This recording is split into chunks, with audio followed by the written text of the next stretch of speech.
Hi, I'm Pete, and welcome to Just a Few Acres Farm. Well, today is the first day of the winter, and what a fitting start to the winter season than me tearing into this MD. It's the beginning of another series of shop videos for the winter, and I'm looking forward to it. Today we're going to do a lot of the brute force work, just stripping the tractor down, getting it ready to split. And the very first thing to do is to drain the main diesel fuel tank, because that's going to take a while. We can do other things while it's draining. Just turn the fuel on here. Well, that's going to take about 98 million years. There we go. I blew into the line and there was some crud on the inlet in the bottom of the tank. I suppose it was slowing it down. That's better. Well, let's get this hood off.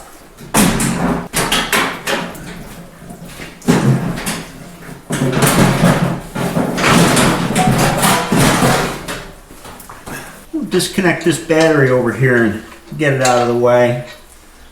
Well, what's going on here? You're 7/16. No, you're a half. Slide her out. She's got a go handle on it. Somebody'd be proud of me. Well, come on, you. Gotta get the hole there. Take the seat off, get it out of the way.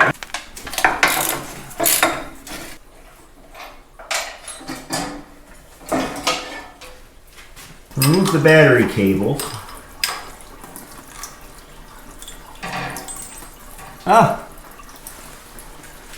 Fumble-fingered Fred. Here's the ground cable. And we've got the two cables that go to the starter switch here.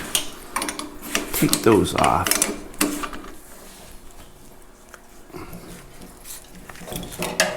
Next we'll take the steering wheel and shaft off. There's a couple set nuts that are on this collar here, which I loosened up last winter, so that's easy.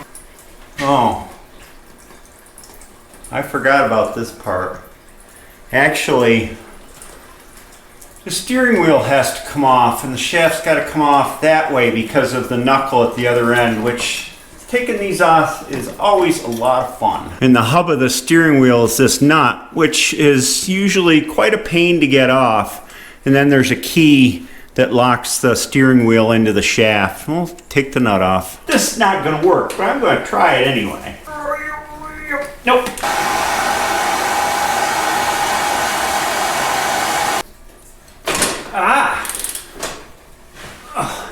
Well, it moved a little bit.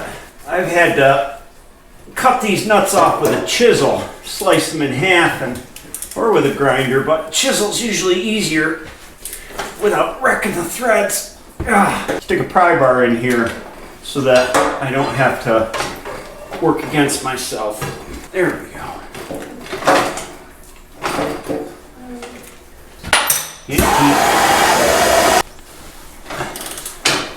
There she comes. Well, it's stripped on the end. How about that?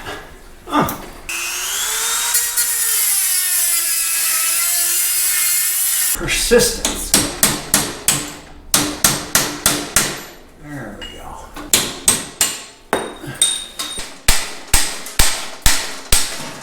That really worked the threads off. I'll have to fix that sooner or later. Next we can disconnect this diesel throttle linkage.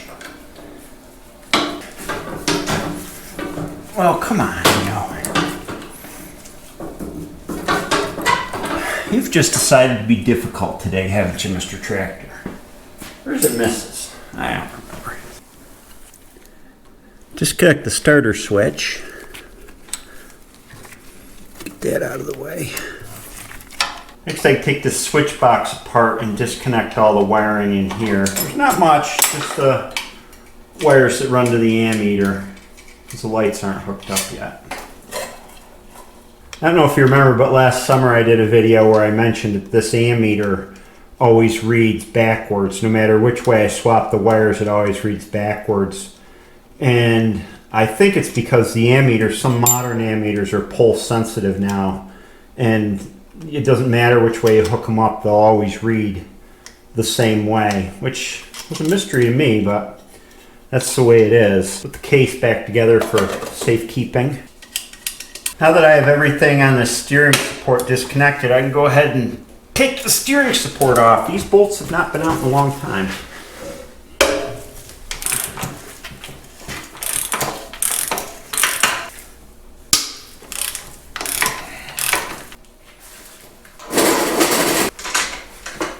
I know you want to come out. I do. I think you want to come out. There we go. Unhook the fuel supply and return lines from the main tank and take the lines off.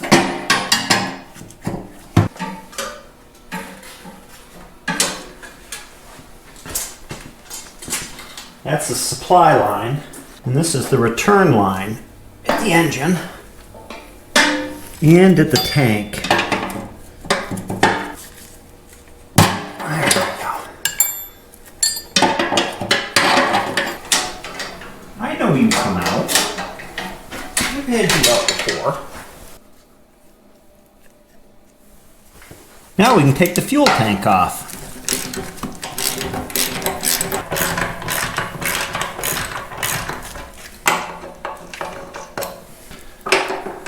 Hey, that's got a bigger nut on it.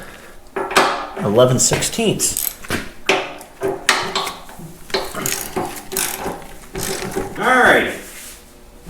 Up you go.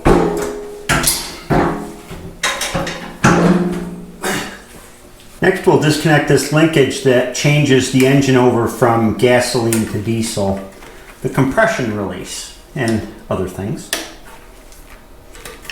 These two bolts got to come out and this bracket's got to come off to take it out.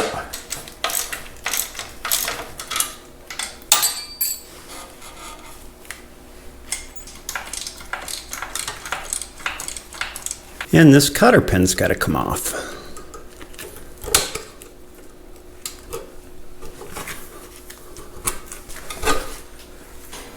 What we got? Interferences here? Huh. Hitting another linkage in here. Well, I gotta disconnect this other linkage rod and then drop it down and then I can pull it out. There we go. Push that out. Off comes that rod. Oh, it's got the choke rod on it too. Oh, I guess I'll have to take the choke rod off. Oh, I gotta take the cotter pin off the end of the choke rod, way back in there. Then take the choke rod off. Well, come off. I know you want to come apart. You do. There we go. Let's get this wiring out of the way here. Put that up there.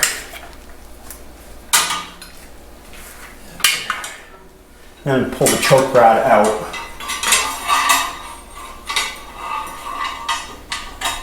And then we can take the compression release or the changeover rod off. This rear fuel tank pedestal can come off.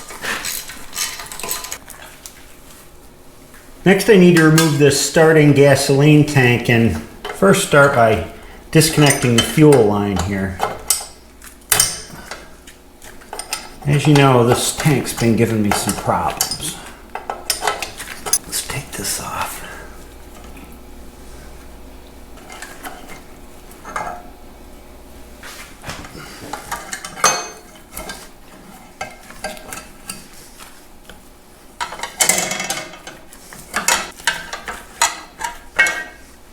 Crud. Now I gotta reach way in here to get the mounting bolts off.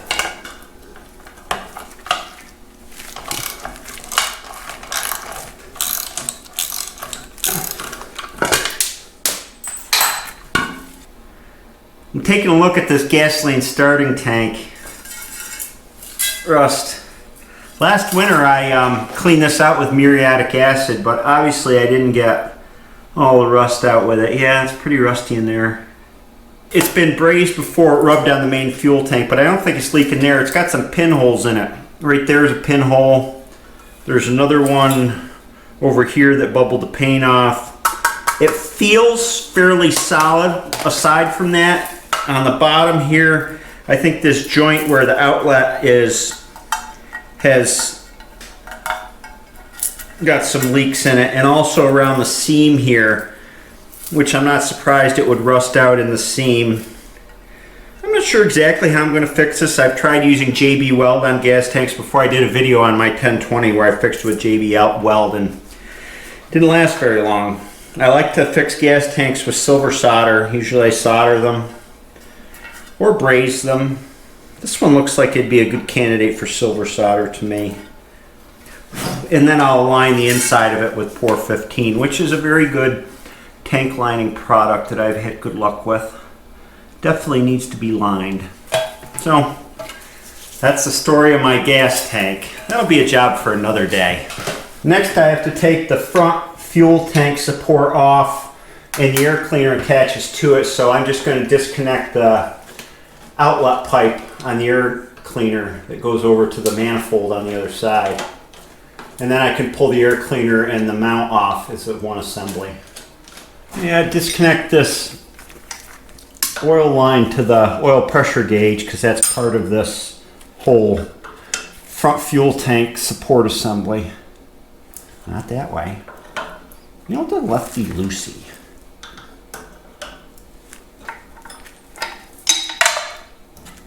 There we go.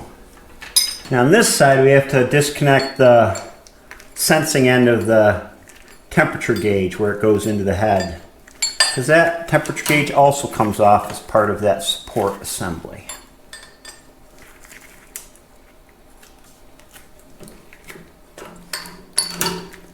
There we go. What else we got? We got this crankcase ventilation line that goes up to the air cleaner to disconnect. Disassembly is evident upon examination. There we go. What else we got in here?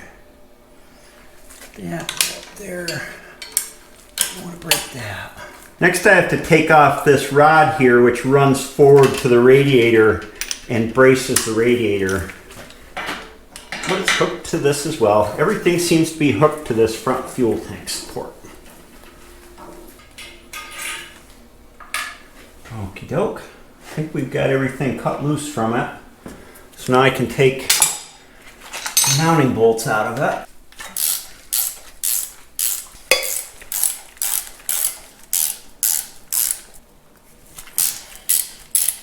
Alrighty, let's see if we can get this off.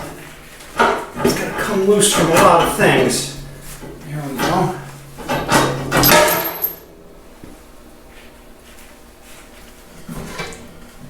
There she is. Now I have everything taken off the tractor from the split line back. We got that all stripped off and back. Making progress. Next I'm going to take this belt pulley housing off.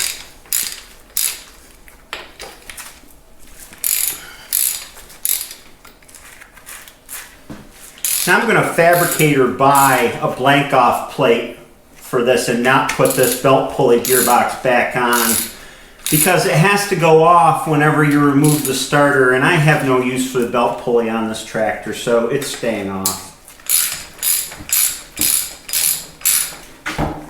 Okay.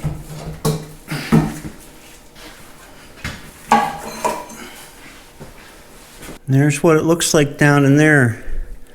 This is the belt pulley drive gear here. I want to see a chipped tooth already on that gear.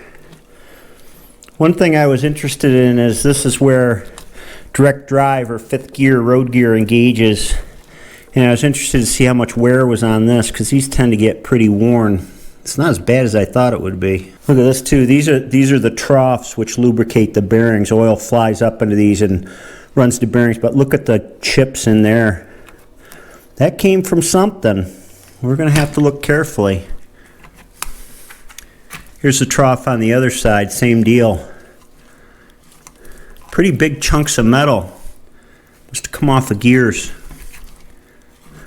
Huh. Before, when I've been through these transmissions with the troughs always have a ton of metal, real fine metal shavings in them that just accumulate.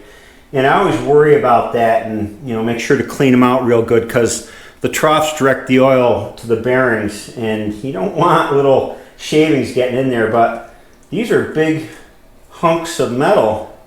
You look at the size of that one that are in here. So it'll be interesting to see where they came from. Wowie. All right, next we can pull off this starter.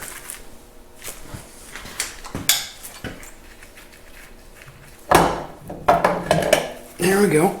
I'm hanging up my wrenches for today, but the tractor is ready to split. I can either choose to do that next, or I can pull the top cover off of the transmission and final drive case to look at the gears more closely. I'm surprised that these big chips are in here. The only chip I can see is right there on that, and these two, this gear and this gear here, are always rotating. They're the constant drive gears, is that what they're called? Something like that. I'll get into how this works as I pull it apart and explain how all the gear sets work together. This transmission's never had any problems since we've had it. It's relatively quiet. It doesn't whine or scream like Farmall's can. Had no problem going in fifth. Doesn't have any skips or clicks in any of the gears, so hopefully I won't run into anything big. I think I was saying that about a year ago at this time when I was starting to take this apart. Anyway, let's hope I have better luck this winter. I hope you enjoyed this video, and I'll see you next time.